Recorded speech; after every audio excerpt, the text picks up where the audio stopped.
The mechanism behind equitable distribution is that most people assume that divorce courts, when you go, they split the bank accounts evenly. And that's not necessarily. A lot of states do. 41 plus the District of Columbia, they have equitable distribution. The courts can explicitly direct the verdict to each spouse is not only contributing to the marriage financially, but non-financially. Most people assume divorce means everything gets split 50-50. But in most states, that is not how the system works. Courts use equitable distribution, which means they can consider more than income, property, and what is sitting in the bank. They can also consider who raised the children, who maintained the household, who supported a spouse's education, and who made the sacrifices that allowed the other person to earn more. That is the contribution clause. But here's the problem. The labor can be real. The sacrifice can be measurable. And whether the court protects any of it may still depend on the state where you live. So who gets credit for the work that never came with a paycheck? Since you brought up divorce, we make the shift to politics. And typically, in a lot of divorces, there is, depending upon where you live and depending upon whether or not you have a prenup or whether or not you have assets that you want to protect. What I'm seeing now is you see a lot of millennials, I believe, who are entering into prenuptial agreements to them getting married, or Gen Z, excuse me. And they don't have to have any money to do it, obviously, because some of them may not have money. But they're doing it to say, okay, this should not work. This is what you're going to get if you exit the relationship or exit the marriage, and this is what I'm going to get. So politics receipt is equitable distribution and the contribution clause. The mechanism behind equitable distribution is that most people assume that divorce courts, when you go, they split the bank accounts evenly. And that's not necessarily. A lot of states do. 41 plus the District of Columbia, they have equitable distribution. The courts can explicitly direct the verdict to each spouse is not only contributing to the marriage financially, but non-financially. So if Lynn is staying home and being a homemaker, or she's child rearing, or if she is pursuing her master's degree or something of that sort, or looking to advance her career, part of the divorce settlement clauses exist that takes care of that spouse that may have been a stay-at-home mom. And so the question for you is, if the law has a place to count unpaid contributions to a marriage, why do you think so many people still leave divorce with nothing to show for years of labor? I think that sometimes we just live life instead of taking those moments to really have communication. Initially, I think that the communication could be awkward and maybe hard, but the more you do it, the healthier it becomes. And so one of the things I think about is making sure that neither party feels like the infrastructure is holding up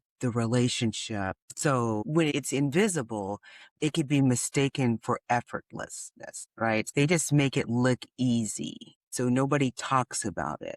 But I think it's important to carve out those times to look at the balance sheet. What are you doing? What's going on? How are you feeling? And then making any adjustments at that time. So before you get to divorce court, start having those conversations monthly or however often you're doing it.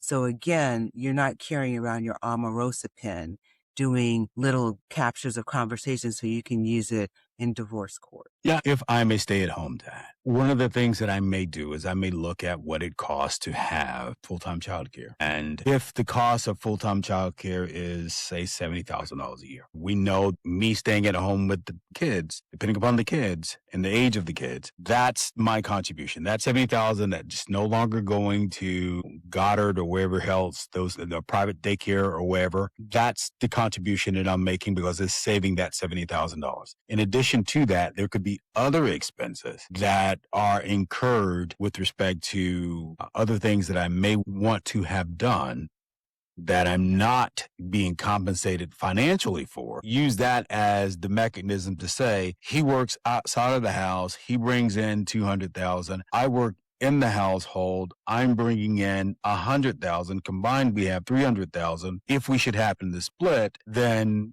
I need to be compensated for that, because now am I going to have to offset the $100,000 that allowed me to stay at home, but I'm now going to have to go out and get a out of the household job. And so from that standpoint, there's certain things that I believe need to be factored in. In terms of childcare and stay-at-home parent that's substituting traditional childcare, it's not a one-to-one correlation. So if it costs $70,000 to send a kid to childcare, you also have to factor in the fact that that kid or those children are getting one-on-one specialized support. And that's going to cost you even more if you were to get a private tutor. For example, like I just said, my son had Freedom Fridays. He did end up going to the school that basically just taught him how to play, I don't know, the guitar and whatever. But during that time, it wasn't just me teaching him to read and reinforcing things that he learned the other 4 days, but we were doing cultural things, and he got a one-on-one experience with me that he wouldn't get at a private school or any type of school. So it's not a one-to-one correlation. You also factor in all of the other things, and I don't know if you can put a price tag on that. Yeah, that's a good point. I think a couple things. One, as a former educator, I will say that everyone can raise their child the way they want to raise their child. But let's be honest, there's some parents that are probably not the best teachers with respect to the education system. I don't agree with that, and you know how I feel about that. Yeah, well, yeah, And all the but you're teachers saying that are listening to me, just yeah, hold on. Nobody knows your kid better than you. So you can, hold is on. that, excuse me? Knowing your kid is not the same thing as teaching your kids Okay, so ABC so and great. I can teach my kids ABCs. Both of my kids were reading before they even went to school. huh? And But so I I get didn't have that, a teacher in this house. but there's subject matter experts that have But they're been. subject matter experts globally. They don't know, and they don't have the infrastructure. They don't have the time. Even if a kid has an IEP, you don't always have the time to create an IEP for 28 kids in a classroom. As a parent, if I am very I'm dedicated to hold on. I'm homeschooling, gonna push back on that because you do have the time now. Whether or not you no, do it, you don't have the time. If you I'm do have doing the time. homework, if I'm doing planning, if I'm looking through Yeah, that's bureaucracy, literally your job as a special okay, education. well then help me to understand why I wasn't getting that in public schools then. Why Because wasn't getting one-on-one support for my kid? okay, well, that may have been that school system that No, you it was were. all of the school systems. I John, don't you're know. I being don't know. ridiculous. I'm not And being so, ridiculous, okay, I but I'm don't not. care what you think about this because I'm not going to ever change my mind about it. I don't think anybody knows your child better than you. You can have input, but Mhm. you're never, ever going to trump what I have to say about my kid. I promise you that. The difference between knowing your child and teaching your child with Okay, respect to and so academics. there are thousands of kids, hundreds of thousands of kids that are homeschooled that go on to do amazing things. There are But it hundreds of thousands of kids hold that on, go hold into on, hold on, public hold schools on, hold on. that don't. Hold on. There is not just about the academics with respect to homeschooling. I said, you don't think that those kids that are in homeschools don't have opportunities for socialization? They build that in. I just told you with the little Mhm. for Freedom Fridays, we would go places. We would go to the library. We would go to museums. We would go. That's still not the same. It's Okay, not. well, you know what? My kids are amazing. And in the comments section of this episode, please chime in. Are you team homeschool or are you team public school I'm with not respect? team anything. I'm just saying that you can't discount homeschool and say that it's an inferior experience for certain kids. It's just ridiculous to say.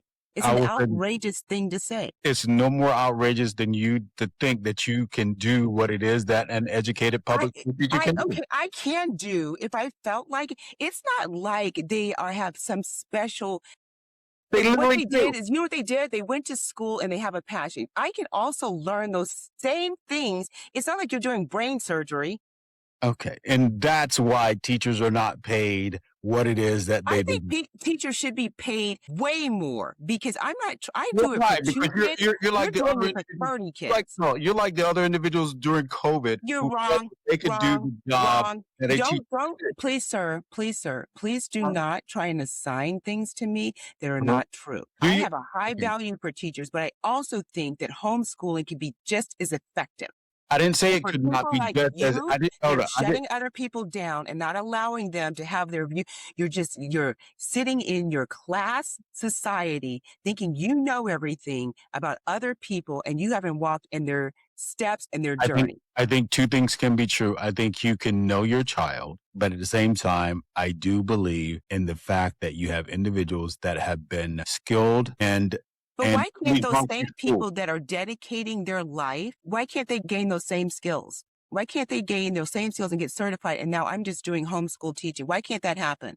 Hold on, because as you've done that, you've literally gone to school to do that. So You know, just because you sat in a classroom and you studied for, or let me put this in quotations, studied for a test that you probably used ChatGPT to cheat on, and because you have a degree doesn't mean you're smarter than anybody else. it If literally, that was the case, then I don't want to hear a damn thing about this. You keep your mouth shut about them because they all have degrees and you don't think that they have the capacity. So shut your pie hole. I said, if you have a degree, that degree theoretically says that you are versed in the area of Okay, which then you have fine. that degree. I don't want to hear anything else about anybody that you disagree. Elon Musk, Hold this on. president, nobody. There's some things that Elon Musk is better at than I am. Okay, he's probably better at life than you, but I we're don't know not about going to that. go ahead and talk about that. You just said that anybody with a degree is more skilled than the person without a degree. I said Tell me, in area, in how that did area. Steve Jobs create one of the most successful companies? He didn't have a degree.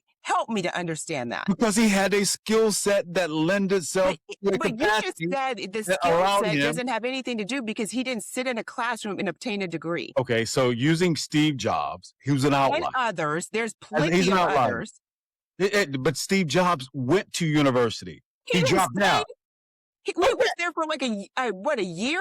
So you can get all you need in a year. So then why do we have 4-year degrees? According to John Dunson, all you need to do is step on Howard or Harvard's campus, and then all of a sudden you obtain smartness. You become Ava from Abbott Elementary. There are some individuals who did not attend the Mecca, did not attend some of the Ivy League schools, who did go to some of those classrooms. And because they were near and because they availed themselves of the education that was going on in those institutions, they were able to develop. You know what cracks me up about you? No, I don't. Is how you are such an advocate for race-related things. But you don't see how your class impacts anything. You are a classist. That's what you are. Thank you. So it was literally not a compliment. Well, I took it as one. You shouldn't. All right. So to that end, we talk about classes and we talk about being a classist. That leads to receipt number 2, which is very important here. Because per you, if Lynn goes to school and Lynn gets a doctorate, and that doctorate or that medical license, by virtue of that designation, puts you in a different class set to be able to charge certain amount of money to earn a certain amount of revenue. In some cases, in some states now, if Lynn gets divorced, that person is now able to get a certain percentage of Lynn's income because it was earned during the relationship. So in your case, what you're saying is, hey, you know what? My degree doesn't mean anything, and therefore I got everything that I needed by osmosis. And so I am not going to pay you the money that this degree told me I should get. And so the question becomes, Miss Lynn, since you clearly have an issue with classes, is if you spent years of your life funding someone else's degree, would you rather have a share of what that degree goes on to earn or just the money back?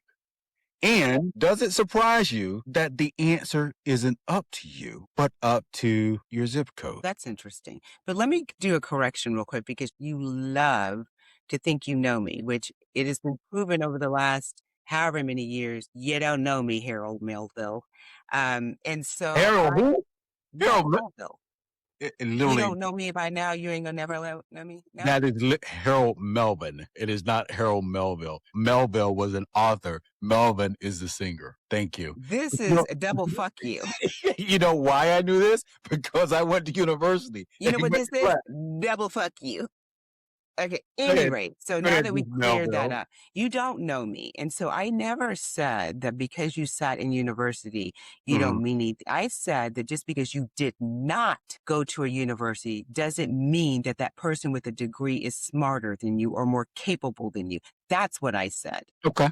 Okay. And so be very clear. If you're going to quote me, Mhm. please make sure that you take good notes. All right. So back And to now the back to the question.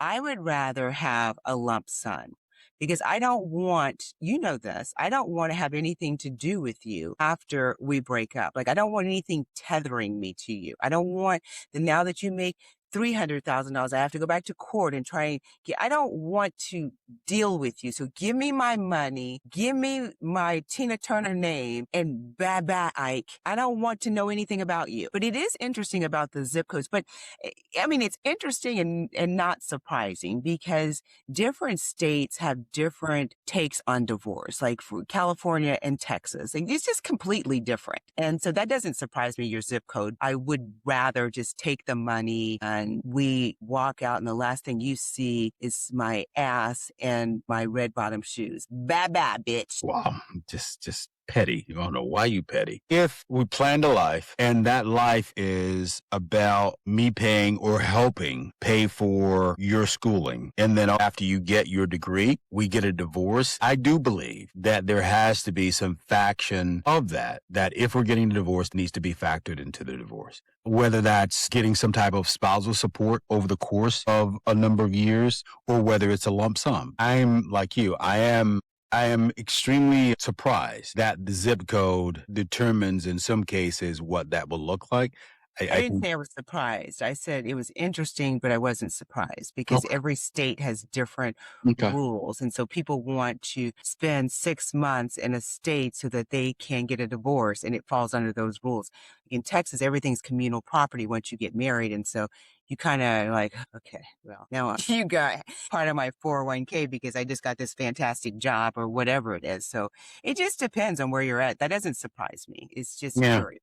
If I'm paying for or you're funding my education, especially if we're talking about doctors, lawyers, or an engineer or someone of that sort, or if you're a professional athlete. So think about that. If you're a professional athlete and I'm funding for you to be a professional athlete as you're in college and once you sign and we get a divorce, once you sign your professional contract, yeah, there's going to have to be some making whole of the amount of time, effort, and energy that I I think put in. that's fair. I think it's fair. Yeah, I think that if somebody or an did a entertainment. sacrifice and Right. they were holding down parts of your life and they were the wind beneath your wings, I think that it's fair that they get compensated for part of your success.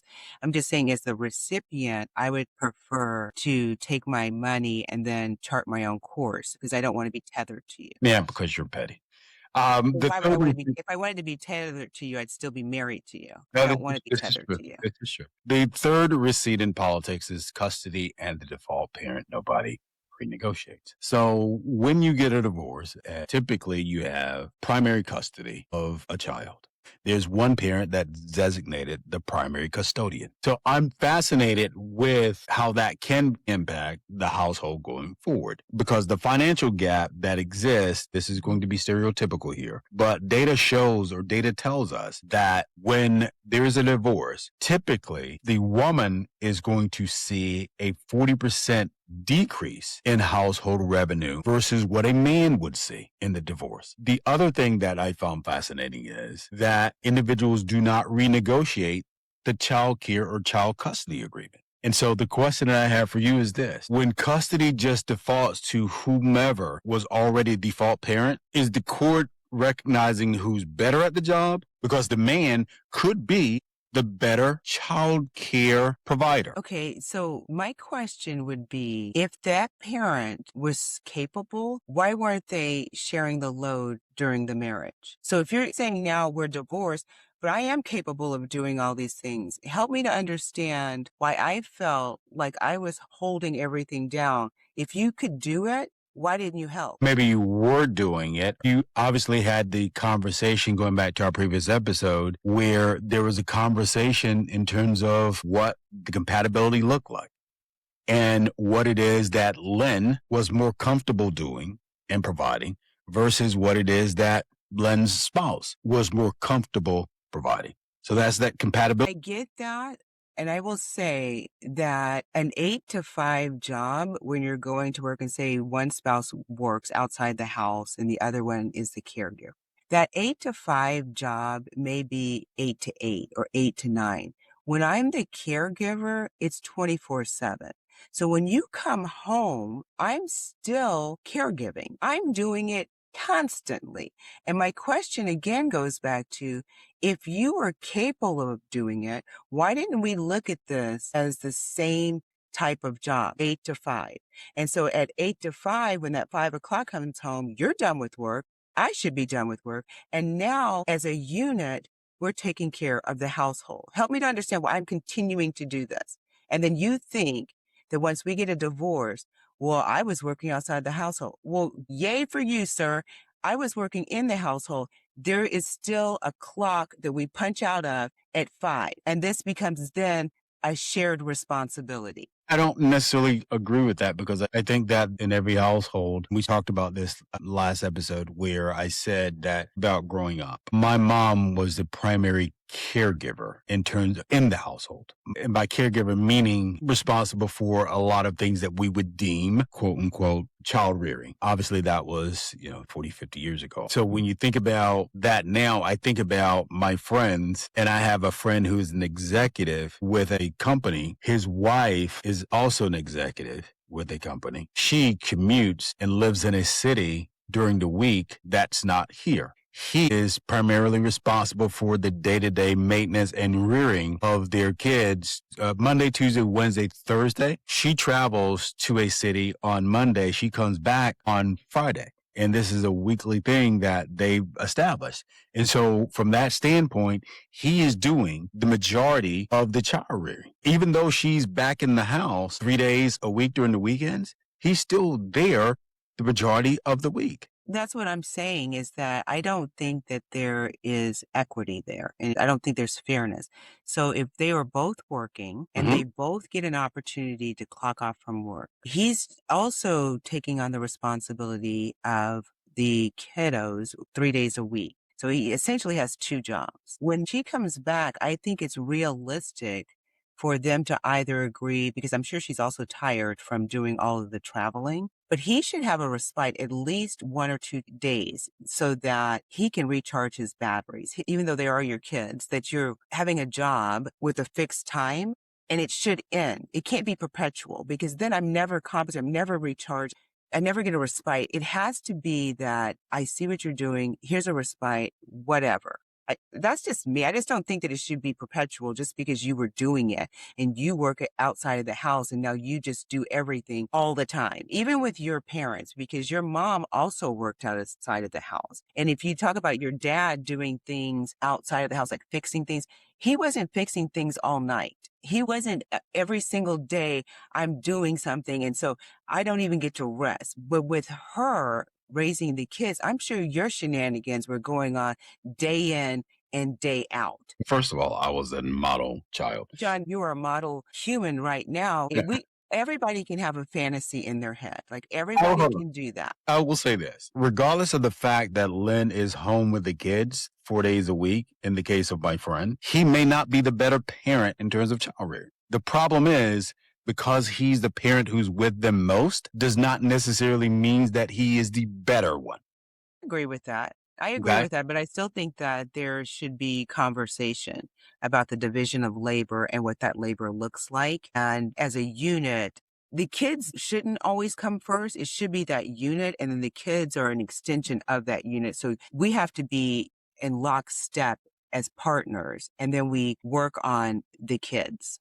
That's just my opinion as a divorced person that didn't do any of those things. Wow. So what's the point? The point is that relationships create value before courts ever assign $1 to it. One person earns the paycheck, another preserves the paycheck by providing child care, running the household, supporting a degree, absorbing career pauses, and carrying the work that makes the income possible. The law may recognize some of that, but the law does not read your relationship the way you lived it. It classifies it, and those classifications are not uniform. See, the same sacrifice can be treated as marital contribution in one state, indirect support in another, or something with very little recoverable value somewhere else. The lever is not only who did the work, the lever is the rule the court uses to count it. So that is what it means when your answer is not entirely up to you. It may be up to your zip code, and custody can preserve the same pattern. The parent who carried the daily load may become the default parent after divorce, not necessarily because the court determined that person was better, but because the household and the division of labor became this court's starting point. So watch 3 indicators in the rules governing where you live. How non-financial contributions are valued,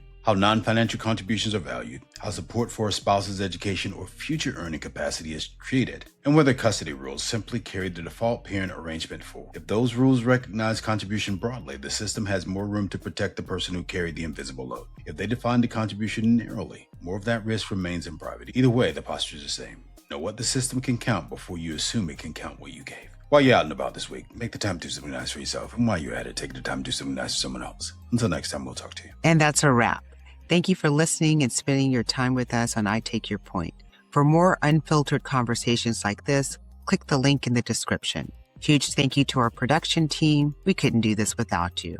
Quick disclaimer, the views shared are those of the host and guest and are for informational purposes only, not professional advice. Keep building your own table, take care, and be well.